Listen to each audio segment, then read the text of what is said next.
Muy bien, pues antes de comenzar con nuestro mensaje, vamos a darle una cordial bienvenida a toda la gente que nos ve en línea y felicitar a todos los papás que nos vean en línea y desde luego a todos los que están aquí presentes. Vamos a continuar con esta serie que estamos estudiando de preguntas difíciles. Más que preguntas difíciles, como ya saben, lo que estamos haciendo es contestar preguntas que ustedes nos enviaron. Estamos agrupándolas por tema y si vieron el programa digital, el día de hoy vamos a hablar acerca del Evangelio de Cristo y de algunas preguntas que están relacionadas con el Evangelio de Cristo y lo que el Evangelio hace en nosotros.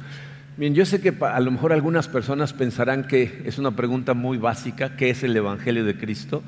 Pero no saben el gusto que me da que alguien haya hecho esa pregunta, porque fíjense, el Evangelio es lo que está al centro de la vida cristiana. Si tú le preguntaras hoy a 100 cristianos qué está al centro de la vida cristiana, te iban a contestar un montón de cosas diferentes. Algunas personas te van a decir, no, pues está Dios, está el amor a Dios, está la oración, la obediencia, muchas cosas. Todas esas cosas tienen que ver con la vida cristiana, son muy importantes, pero ninguna por sí sola define lo que es el Evangelio de Cristo, que es lo que realmente está al centro del cristianismo. El día de hoy vamos a estudiar un pasaje en donde Pablo explica de forma muy clara no nada más qué es el Evangelio, sino algunos conceptos importantes relacionados con el Evangelio. Se encuentra en la primera carta a los Corintios, capítulo 15, y vamos a leer de los versículos 1 al 6. Para que este pasaje tenga sentido, necesitamos recordar que la palabra evangelio en griego, evangelion, significa buenas noticias. Esto a veces es confuso porque algunas versiones de la Biblia lo tradujeron al español, como es el caso de la Nueva Versión Internacional, que es en donde vamos a leer, y entonces dice buenas noticias, pero otras versiones no lo tradujeron y entonces lo que dice es evangelio. Cada vez que veas las palabras buenas noticias, en tu mente, acuérdate, dice evangelio. ¿Ok? Entonces vamos a leerlo, oramos y luego estudiamos. Dice así, versículo 1. Ahora, hermanos, quiero recordarles las buenas noticias, ahí está, que les prediqué, las mismas que recibieron y en las cuales se mantienen firmes. Mediante estas buenas noticias son salvos si se aferran a la palabra que les prediqué. De otro modo habrán creído en vano, porque ante todo les transmití a ustedes lo que yo mismo recibí, que Cristo murió por nuestros pecados según las Escrituras, que fue sepultado, que resucitó al tercer día según las Escrituras, que se apareció a Cefas y luego a los 12, después se apareció a más de 500 hermanos a la vez, la mayoría de los cuales vive todavía, aunque algunos han muerto. Vamos a ponernos en manos de Dios. Padre, te damos tantas gracias el día de hoy por habernos permitido despertar un día más, disfrutar de tu mundo y darnos la oportunidad de venir a pasar un ratito aquí en familia y estudiar tu palabra. Señor, estamos a punto de adentrarnos en lo que es el centro de la vida cristiana y sé, Señor, que para muchas personas a lo mejor ni siquiera se habían dado cuenta que no tenían claros estos conceptos, pero que es crucial que los tengamos transparentemente claros. Te pedimos que tu Santo Espíritu nos guíe, nos enseñe, nos abra los ojos, nos ayude a comprender todas estas cosas y que en el lugar en donde estemos espiritualmente tú nos encuentres y nos transformes.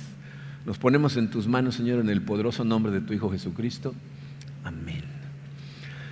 Miren, normalmente cuando estudio un pasaje empiezo por el primer versículo y me voy hasta el final, pero el día de hoy voy a hacer algo un poquito diferente. Voy a empezar por el centro del pasaje, porque en el centro se encuentra lo que es el corazón del Evangelio de Cristo, que es el número 1 en sus notas, el Evangelio del corazón de Cristo, y entonces eso, si lo entendemos primero, nos va a ayudar a entender cosas que están alrededor. ¿Okay? La Biblia es un libro grande, si has leído la Biblia sabes lo extensa que es, y por eso identificar cuál es el centro de todo puede ser un poco confuso, ¿no? Sabemos que todo es acerca de Cristo, pero ¿qué parte de Cristo? Porque escuchamos muchas cosas acerca de Jesucristo, sus enseñanzas, etcétera, ¿no? Sus milagros. Cuando Pablo define el Evangelio, Pablo, fíjense, habla de 3 acontecimientos en particular: su muerte, su sepultura y su resurrección. 3 cosas que pasaron. Entonces vamos a verlas en orden. El versículo 3 dice: porque ante todo les transmití a ustedes lo que yo mismo recibí, que Cristo murió por nuestros pecados según las Escrituras. Entonces, la letra A en sus notas es Cristo murió por nuestros pecados. Esto es muy importante que veamos las palabras que utilizó. Cristo no nada más murió por nuestros pecados, murió por nosotros. Y esa palabrita por lo cambia todo, porque lo que nos está hablando es de cuál es el propósito de la cruz. Hay muchas causas de la cruz de Cristo, ¿no? Hay causas como, por ejemplo, era el método que utilizaban los romanos para someter a las naciones que invadían. También podemos ver ahí la envidia de la maquinaria religiosa judía, que estaban enojados porque la gente empezaba a seguir a Cristo en lugar de a ellos. O sea, esas son causas, pero el propósito detrás de la cruz es que Jesús murió para pagar por tus pecados y por los míos. O sea, murió por ti, por mí. Estas cosas las tienes que ser personales. Cristo murió por mis pecados, por mí. Ahora, quiero que noten una cosa muy importante. Dice, murió por nuestros pecados según las Escrituras. O sea, esto estaba escrito desde antes de que sucediera, lo cual significa que la muerte de Cristo en la cruz no fue el plan B de Dios. O sea, no es que Dios dijo, les mandé la ley, les mandé a los profetas y esto no funcionó, ¿qué hacemos? A ver, Espíritu Santo, Jesucristo, ¿qué opinan? No, o sea, no, eso no es lo que sucedió. Esto estaba planeado desde un principio. La ley, muchas veces la gente confunde estas cosas. La ley nos fue dada por dos razones muy importantes. Una, para que entendiéramos la perfección de Dios. Dios nos dice, sean santos como yo soy santos, y nos da sus mandamientos, nos da la ley. Entonces la ley describe la perfección en la que vive Dios. Entonces, por un lado podemos entender lo perfecto que es Dios, pero por el otro podemos entender claramente que no podemos cumplir la ley, ¿no? O sea, todos, si lo han intentado cumplir la ley, se has tropezado, ¿no? Nadie ha podido cumplir toda la ley. Y si alguien aquí dice, yo sí, bueno, ya rompiste el de no mentirás, ¿no? Pero bueno, como no podemos cumplir la ley, entonces esto nos enseña que necesitamos ayuda. Para eso nos fue dada la ley, para que nos apuntara al Dios perfecto que nos ayuda. Pero si lo piensan, fíjense, la cruz responde a dos preguntas muy importantes. ¿Qué tan grave es el pecado? El pecado es tan grave que requirió la muerte del Hijo perfecto de Dios para poder pagarlo. O sea, nosotros vivimos hoy en día en una cultura que minimiza el pecado, ¿no? El pecado le llamamos, es que cometí un error. No, bueno, falla, ¿no? O sea, fue una debilidad de carácter, tomé una mala decisión, es producto de las heridas que me causaron cuando era niño y entonces por eso actúo de esta manera, son defectos de carácter. La cruz nos recuerda que esto es algo bastante más serio y más profundo, porque el pecado es una actitud de rebelión contra Dios. Cuando nosotros desobedecemos a Dios estamos cometiendo alta traición y la pena por la alta traición es la muerte, ¿ok? Entonces, el pecado es gravísimo, pero la cruz también responde a la pregunta, ¿qué tan grande es el amor de Dios? Dios, en lugar de destruir a los pecadores, como podría haberlo hecho, lo que hace es, estuvo dispuesto a entregar a su propio Hijo por nosotros. Entonces, si se dan cuenta, la cruz es el lugar en donde la justicia de Dios y el amor de Dios se juntan. Justicia, porque si Dios simplemente hubiera ignorado el pecado, eso no sería justo. Justicia es que alguien pague por el pecado, por los pecados que se cometieron. Entonces, en la cruz se ve la justicia, pero también se ve el amor de Dios que estuvo dispuesto a pagarlos Él mismo por nosotros, ¿okay? Entonces, el corazón del Evangelio es la sustitución que hizo Jesucristo por nosotros. Jesucristo no murió porque era un mártir, no era simplemente un maestro, un buen ejemplo, fue el Cordero de Dios sacrificado para quitar el pecado del mundo, ¿okay? Luego continúa el versículo 4 con el segundo acontecimiento. Dice que fue sepultado. Cristo, dice la letra B, fue sepultado. Y miren, yo sé que esto parece como un detalle insignificante, un detalle menor. ¿Por qué menciona Pablo la sepultura? ¿No? Podía haberse ido directo a la resurrección, ¿no? Murió y luego resucitó, que es la parte impactante. Pero les voy a decir por qué lo menciona. Porque la sepultura confirma la realidad de la muerte física de Jesús. Jesús no aparentó que se murió, no se desmayó como algunas personas piensan, no fue una muerte simbólica, murió verdaderamente. El cuerpo de Jesús sin vida fue colocado en una tumba, sus seguidores lo vieron, quedaron devastados, Nosotros conocemos el final de la historia, pero ellos no tenían ni idea de lo que iba a pasar. Para ellos la sepultura fue el final de la historia, su esperanza del Mesías fue enterrada junto con Jesucristo.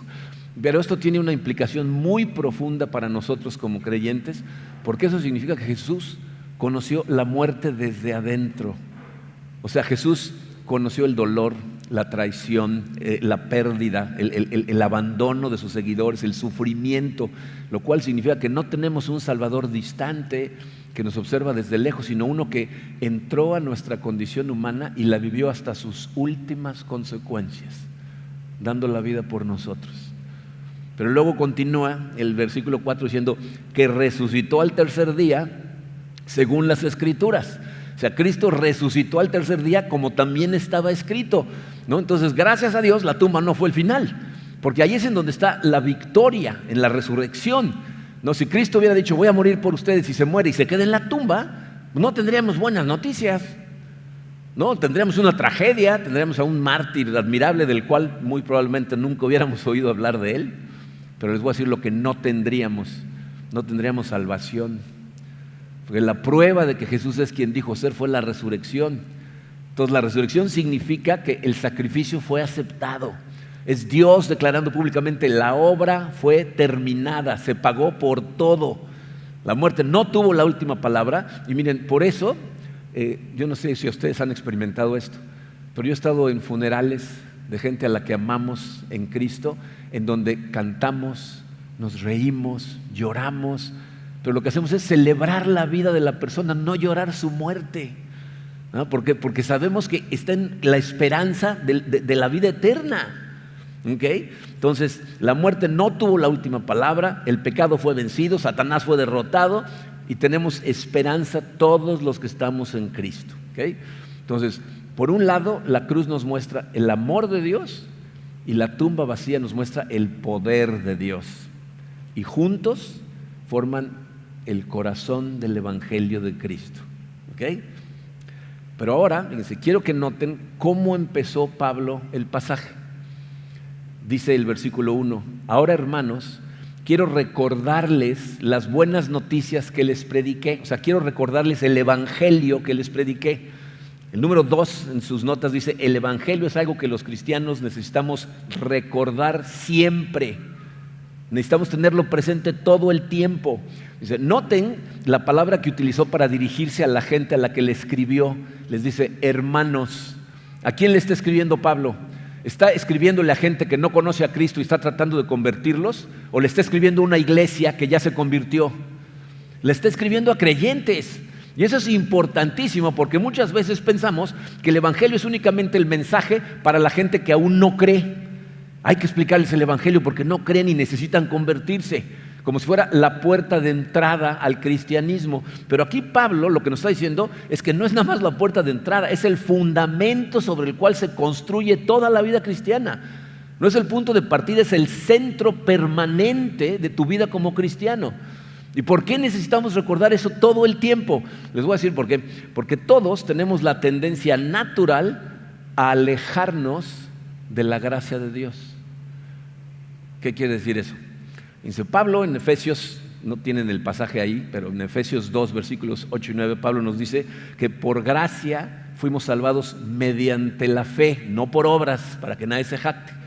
Entonces, eso significa que la cruz fue un regalo para nosotros, que pusimos nuestra fe en Cristo. Es gratis, es un regalo, ya somos salvos. Pero muchos de nosotros podemos decir, no, sí, yo soy salvo por gracia, ¿no? Ahora somos justos. Pero funcionalmente, de la manera en que vivimos muchas veces, regresamos a una forma de religión basada en méritos. O sea, piénsalo, fíjate. Si tú tienes una buena semana espiritual, a lo mejor todos los días de la semana te levantas, lees tu Biblia, meditas en la palabra, sientes que Dios te habla, y luego esa misma palabra que leíste sales durante el día y te encuentras con gente que necesita de esa palabra y les recuerdas lo que estudió. Ay, en la mañana mi devocional me dijo esto, y el otro brilla de la alegría y tú te sientes fuerte y a lo mejor pasa un problema pero no te enganchas, tienes paciencia, sientes humildad y esa semana te sientes, no, Dios está contentito conmigo, ¿no? Porque me estoy portando muy bien. Pero luego tienes una mala semana espiritual Te levantas y lo primero que haces es engancharte con tu pareja o con tus hijos o con tus papás o con tus hermanos y andas de malas y le andas pateando el gato a la gente, ¿no? Cometes un pecado, te equivocas, ¿no? Y esa semana, ¿cómo te sientes? Como que Dios ya no está tan contentito contigo, ¿no? Te sientes alejado, te sientes triste, como que Dios ya no te ama igual. ¿Qué pasó ahí? ¿Por qué sentiste eso? Porque sin darte cuenta, dejaste de pensar en términos del Evangelio por gracia y empezaste a pensar en términos de desempeño, por obras, no cosas que tengo que hacer. Entonces, en lugar de relacionarte con Dios, ¿ya?, como el Padre amoroso que es, que ya te salvó, te relacionas con Él como si fuera tu jefe, que cada semana te hace una evaluación. Vamos a ver cómo te fue esta semana, ¿no? Si produzco bien, entonces Dios me ama. Si no produzco bien, Dios me rechaza. Te voy a decir por qué pasa eso. Porque confundimos dos conceptos que la verdad no sé por qué los confundimos, porque son totalmente diferentes, pero los confundimos. El número 3 en sus notas dice: el Evangelio es una noticia, no un mandamiento. El Evangelio son noticias. Tienes que recordar eso, porque las noticias, aunque parece muy simple la comparación, las noticias y los mandamientos son muy diferentes, no es lo mismo. Un mandamiento son órdenes que te dan de cosas que tienes que hacer. Una noticia es un anuncio de algo que ya pasó. Velo de esta manera. Imagínate que tú estás enfermo, te sientes muy mal, y entra el médico y te dice: tienes que comer mejor, cambiar tu dieta, hacer más ejercicio, dormir las suficientes horas y tomar esta medicina. ¿Qué te está dando? Órdenes, tienes que hacer esto. Pero si el médico entra y te dice: ya encontré el problema, ya sé cuál es la solución, ¿qué te está dando? Noticias de algo que ya hizo el médico, no algo que tienes que hacer tú, sino de lo que él ya hizo por ti, ¿no? Entonces, confundimos eso. Dice, la mayor parte de las religiones del mundo funcionan principalmente como mandamientos para que Dios nos acepte. Haz esto, deja de hacer aquello, sigue esta dieta, ¿no? Cumple con estas cosas, no veas estas películas, no digas estas... O sea, si hacemos todo eso, entonces Dios nos acepta. El Evangelio no comienza de esa manera. No empieza diciendo, sube hasta Dios.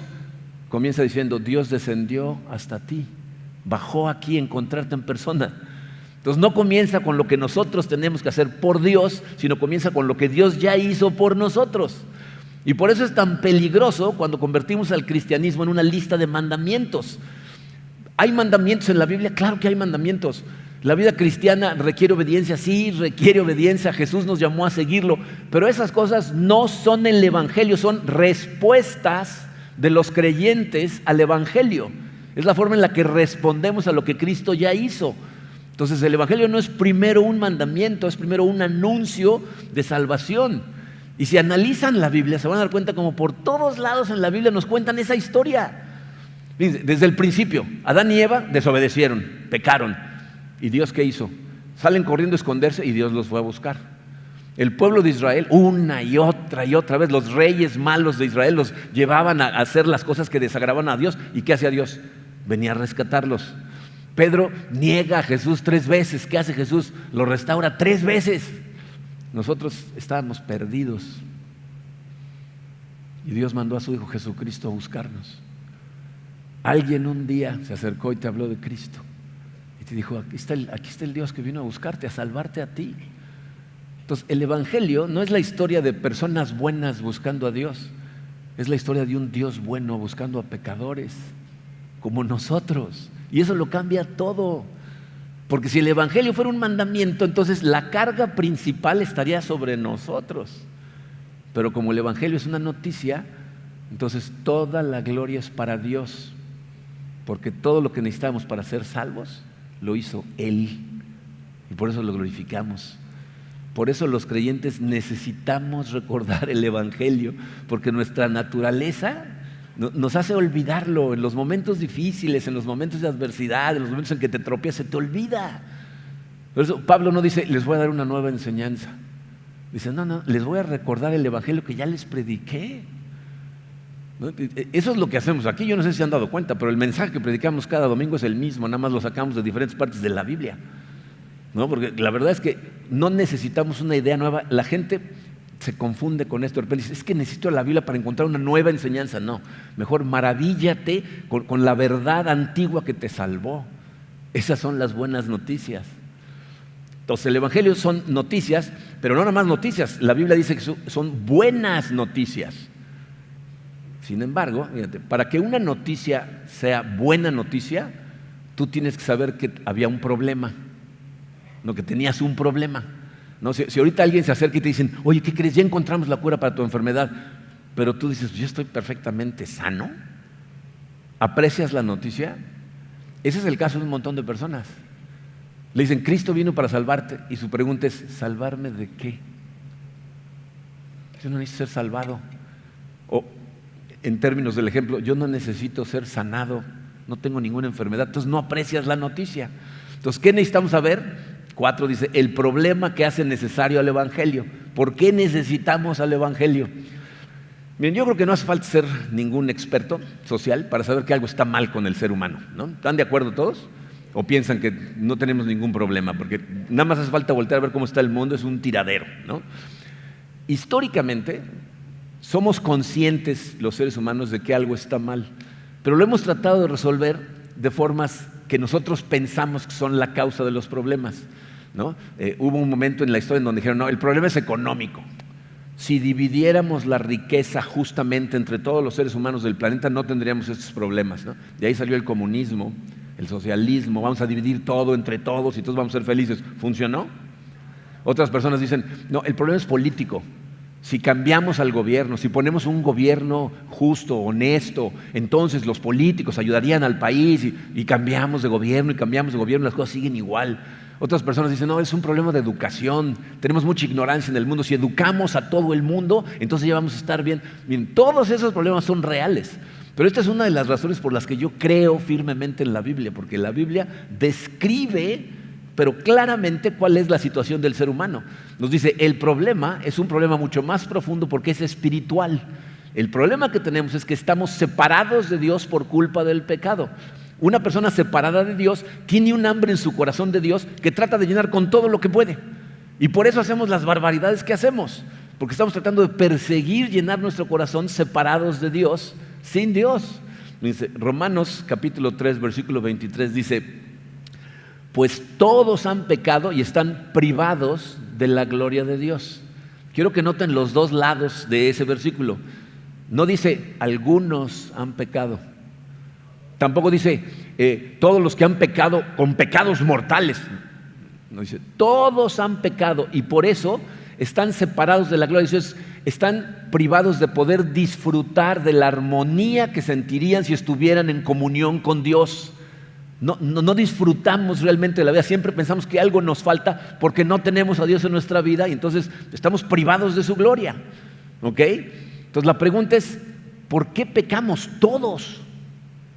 ¿Cómo es posible que toda la gente en este mundo que ha vivido, que vive y que vivirá, va a pecar? ¿Saben cuál es la respuesta a eso? Pecamos porque somos pecadores. O sea, el pecado no es algo que haces, es algo que eres, naces con una naturaleza que te lleva a pecar. El rey David, en el Salmo 51, versículo 5, dice, yo sé que soy pecador de nacimiento, pecador desde que me concibió mi madre. O sea, nacemos pecadores, ¿no? Y hay gente que le cuesta mucho trabajo creer eso y siempre les digo, ¿quieres ver cómo sí es cierto? Ve y trabaja en el área de bebés 3 meses. Vas a ver cómo los niños antes de aprender a hablar ya le están quitando juguetes a los otros, jalándole el pelo a uno, pateando al otro, mordiendo, cosas que nadie les ha enseñado, pero que las traen adentro. Entonces no es que nos convertimos en pecadores porque pecamos, pecamos porque somos pecadores. Y miren, yo sé que esto suena tan ofensivo para nuestra cultura, para la gente que no conoce la Biblia, que no conoce a Dios, porque vivimos ahorita, especialmente en esta época, vivimos en una cultura que nos dice, no, tú estás bien, el ser humano es básicamente bueno, el problema es allá afuera, el problema son tus circunstancias, es el producto de tu ambiente, por eso pecamos, tus heridas, ¿no? La manera en que te trataron cuando eran chiquito, todo es culpa de la mamá, siempre todo es culpa de la, ¿no? O sea, la sociedad en la que vivimos. Tenemos que ser conscientes de esto, miren, esas cosas que suceden a nuestro alrededor tienen una influencia profunda en nosotros, pero la Biblia se va a un punto más profundo porque dice, no, el problema principal está dentro de nosotros, está en tu corazón. La sociedad en la que vivimos, las circunstancias en las que crecemos, son un caldo de cultivo perfecto que permite que esa oscuridad salga. Pero ya la traes, de nacimiento, ¿ok? Y por eso el Evangelio no comienza diciendo, tú eres una buena persona, pero necesitas un poquito de ayuda espiritual. Dice, no, tú eres un pecador y lo que necesitas es alguien que venga y te salve de ti, que te salve de tu naturaleza pecaminosa. Necesitas un Salvador. Y a lo mejor te suena esto muy duro, pero si lo piensas, nos muestra la misericordia de Dios por su creación. Porque un diagnóstico honesto es el primer paso para una cura verdadera. Imagínate que tú tuvieras una enfermedad que potencialmente te puede matar, pero el doctor, para no espantarte, te diga, tienes una indigestión, no te preocupes. Dirías, oiga, dígame qué tengo, no invente, ¿no? O sea, quiero saber qué tengo para saber cómo podemos curarlo, qué tengo que hacer para sanar. Entonces la Biblia nos lo dice claramente, ¿no? Necesitas un Salvador. Fíjate, si nuestro problema fuera ignorancia, entonces Dios nada más hubiera mandado un maestro. No, si es falta de motivación, nos hubiera mandado un coach de vida para que nos animara, ¿no? Pero nuestro problema es una naturaleza pecaminosa y por eso lo que envió es a un Salvador que tuviera la capacidad de pagar por los pecados de sus criaturas para comprar su vida para Él. ¿Ok? Entonces Él viene y paga todo. Miren, este es un ejemplo muy burdo, pero esto es como, imagínense que la salvación Jesús llega en un crucero y el crucero es la salvación. Entonces Él llega y dice, yo ya pagué por todos, súbase el que quiera, aquí tengo boletos para todos. ¿Quién se salva? Pues el que se sube, ¿no? Está abierto para todos. Una pregunta que nos hicieron directamente es esta: ¿pagó Jesús por todos los pecados o solo por los de los salvos? La Biblia es muy clarita contestando esta pregunta. Tiene dos partes. Primera de Juan 2, capítulo 2 dice, Él, hablando de Cristo, es el sacrificio por el perdón de nuestros pecados, y no solo por los nuestros, sino por los de todo el mundo. O sea, Cristo pagó por todos los pecados del mundo, cargó con los pecados de todas las personas que han vivido, viven y vivirán. Pero también dice esto en Romanos 3:22, esta justicia de Dios, o sea, que Dios te vea con la perfección que ve a su Hijo Jesucristo, llega mediante la fe en Jesucristo a todos los que creen. Entonces, cuando llega en el crucero, Él dice, ¿quién se quiere subir? Están perdonados sus pecados, súbanse. Entonces, los que se quieren subir dicen, yo quiero esa salvación, yo quiero esa vida eterna. Los que dicen, no, ya prefiero quedarme en el mundo, ok, se va, ¿no? Es opcional. Los beneficios de la obra de Cristo son recibidos por los que ponen su fe en Cristo. Y luego nos hicieron otra pregunta: ¿es necesario el arrepentimiento para ser salvos? La pregunta nos la hicieron porque hay versículos en la Biblia en donde simplemente dice, cree y serás salvo. Y otros versículos hablan del arrepentimiento. Entonces nos preguntaban si es necesario o no es necesario. Miren, la respuesta cortita a esa pregunta es sí es necesario, pero necesitas entender qué es el arrepentimiento. O sea, el arrepentimiento no es una obra adicional a la fe, no es un paso más, es una parte inseparable a la respuesta de fe al Evangelio de un creyente. Y la base de esto es tu comprensión del concepto de arrepentimiento. Arrepentimiento no significa remordimiento, ¿no? Mucha gente piensa en arrepentimiento como, ya me di cuenta que estoy mal, me pongo a llorar, me doy unos latigazos, no, estoy arrepentido. Eso no es arrepentimiento. Arrepentimiento significa un cambio en la manera en la que entiendes cómo funciona todo, en donde te das cuenta que estabas yendo en la dirección equivocada y ahora quieres ir en dirección a Dios. Entonces es un cambio de dirección en tu vida, de vivir pecando como estabas viviendo y ahora dirigir tu vida hacia Dios. Eso es arrepentimiento, cambiar de dirección. Y para que lo entiendan, otro ejemplo bastante burdo, pero que lo explica. Imagínate que tú estás en la carretera Mérida-Cancún y piensas que vienes hacia Cancún. Vas manejando a toda velocidad, feliz de la vida porque estás por llegar a Cancún, cuando de repente ves un letrero que dice Mérida a 15 kilómetros, ¿no? Entonces dices, voy en la dirección equivocada. Yo pensé que iba a Cancún, pero en realidad voy a Mérida. ¿Qué haces? ¿Paras el coche y te pones a llorar? ¿Te das unos latigazos porque vas mal? ¿O qué haces? das vuelta en U, dices, voy en la dirección equivocada, ahora voy para allá. Eso es arrepentimiento. Decir, estaba viviendo la vida de forma equivocada y ya entendí que la forma correcta es seguir a Dios. Entonces cambio mi dirección, ¿no? Pero todo eso va de la mano. Fíjense cómo Jesucristo, en Marcos capítulo 1, versículo 15, lo explica. Dice, se ha cumplido el tiempo, decía, el reino de Dios está cerca. Arrepiéntanse y crean en las buenas noticias. O sea, arrepiéntete y cree. Jesucristo está diciendo, cambia tu dirección para que ahora vengas hacia mí, cree en las buenas noticias de salvación. Entonces voltéate hacia mí y ven hacia mí. En otras palabras, es imposible recibir a Cristo como Salvador mientras simultáneamente estás rechazando su autoridad y aferrándote a seguir siendo tú tu propio Señor. Tú no puedes ser tu Señor y Cristo tu Señor. O vas a Él y lo sigues ahora a Él, o te sigues a ti mismo, te quedas afuera del crucero. Tú decides. ¿Okay? Ahora, Pablo menciona una cosa muy importante en ese pasaje, que es principalmente dirigido a la gente de mente escéptica, ¿no? A la gente que le cuesta mucho trabajo creer estas cosas. El número 5 en sus notas dice, el Evangelio es un hecho histórico. Es un hecho histórico. Si se fijaron en el versículo 4, fue el primero que analizamos, donde decía Pablo que nos transmitió lo que él mismo recibió, que Cristo murió por el perdón de nuestros pecados, fue sepultado y resucitó al tercer día. El versículo 5 dice que se apareció a Cefas, Cefas es Pedro, se apareció a Cefas y luego a los 12. Después se apareció a más de 500 hermanos a la vez, la mayoría de los cuales vive todavía, aunque algunos han muerto. Aquí lo que está haciendo Pablo es presentar evidencia de lo que sucedió. Y esto es importantísimo porque para muchas personas la fe es una cosa subjetiva. Oyes hablar a la gente de la fe y dicen, bueno, esa es tu verdad, yo tengo la mía, ¿no? Eso funciona para ti, pero a mí no, estas cosas no me funcionan. Lo importante es que te dé paz. No, lo importante no es que te dé paz, lo importante es que sea verdad. O sea, lo importante es que en lo que tú creas sea la verdad. Por eso Pablo no presenta el Evangelio diciendo, yo tuve una experiencia espiritual muy profunda, que la tuvo.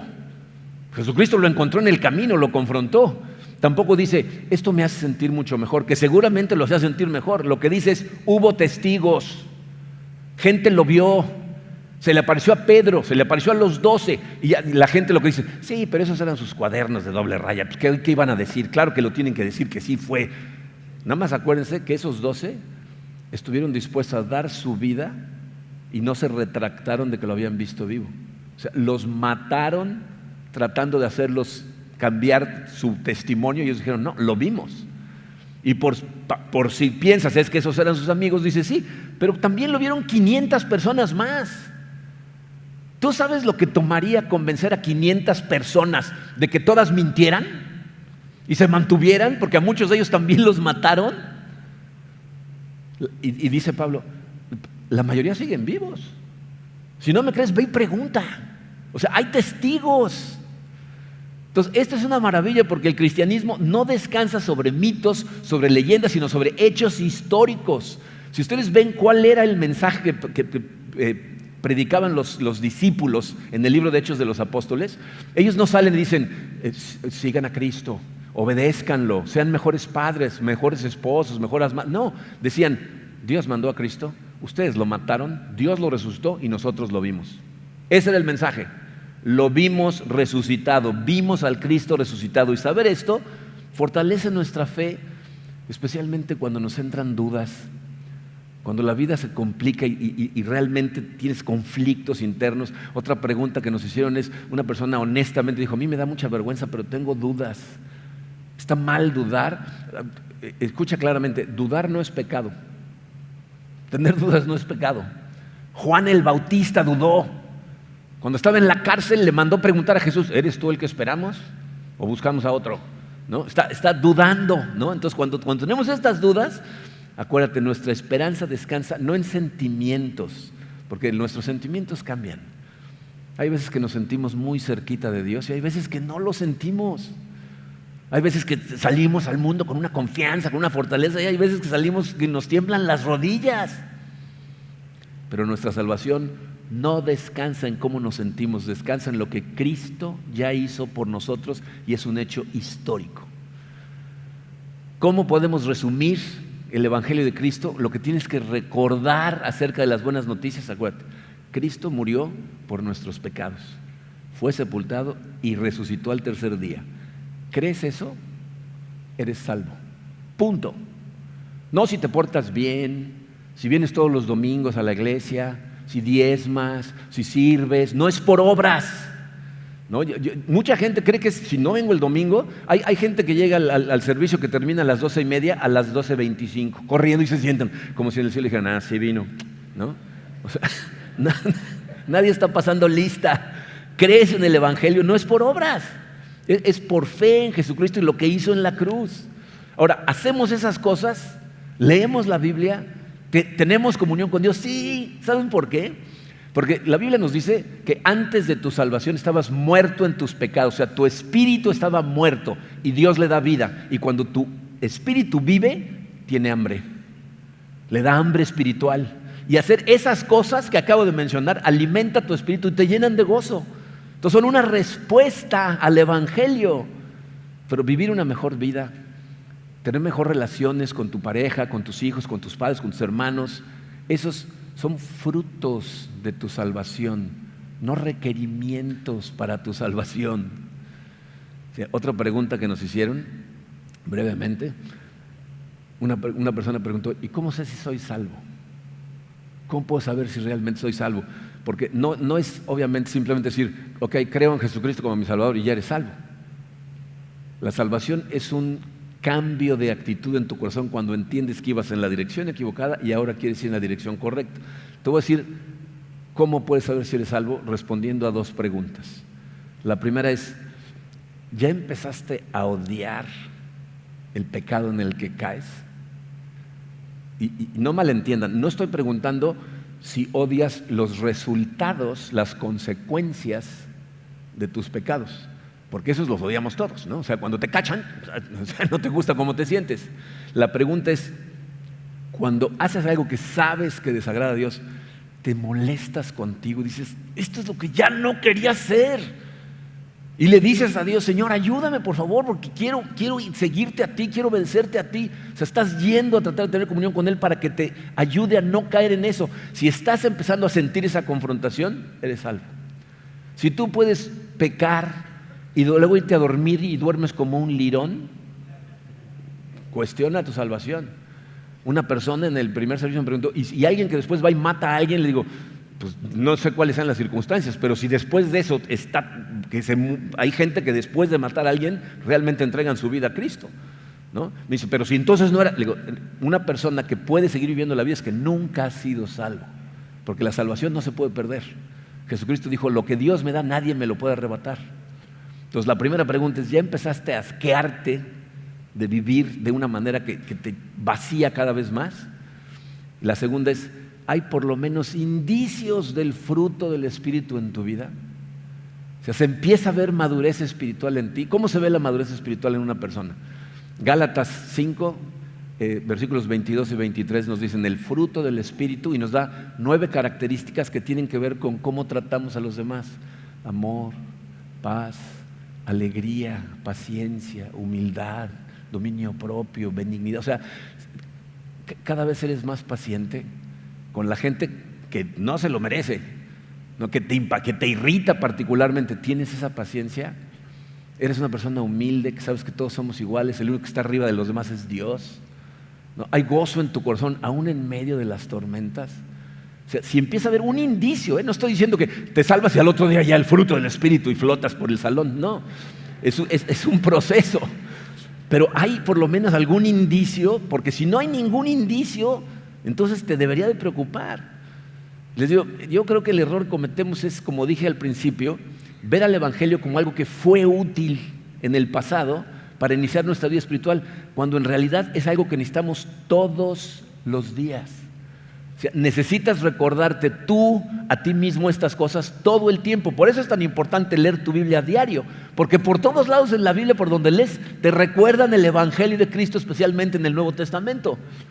Pero miren, por eso Pablo escribió el versículo 2 de ese pasaje. Fíjense lo que dice: mediante estas buenas noticias son salvos si se aferran a la palabra que les prediqué.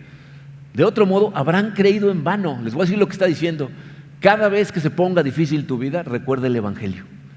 Aférrate al mensaje de salvación por fe, porque el Evangelio no solo te salva, te sostiene, te transforma.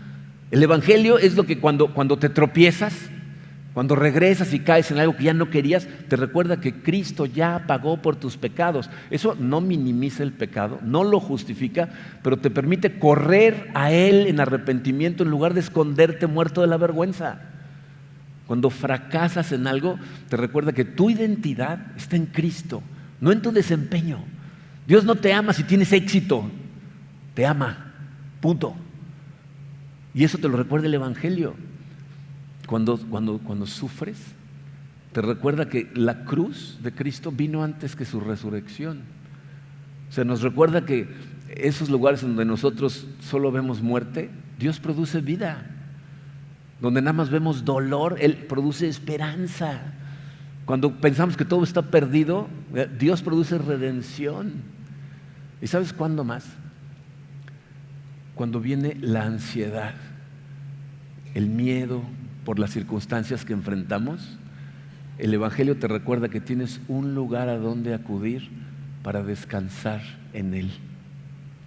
Yo les puedo confesar que estos últimos 9 años más o menos en la vida de nuestra familia han sido muy duros. Ola tras ola tras ola.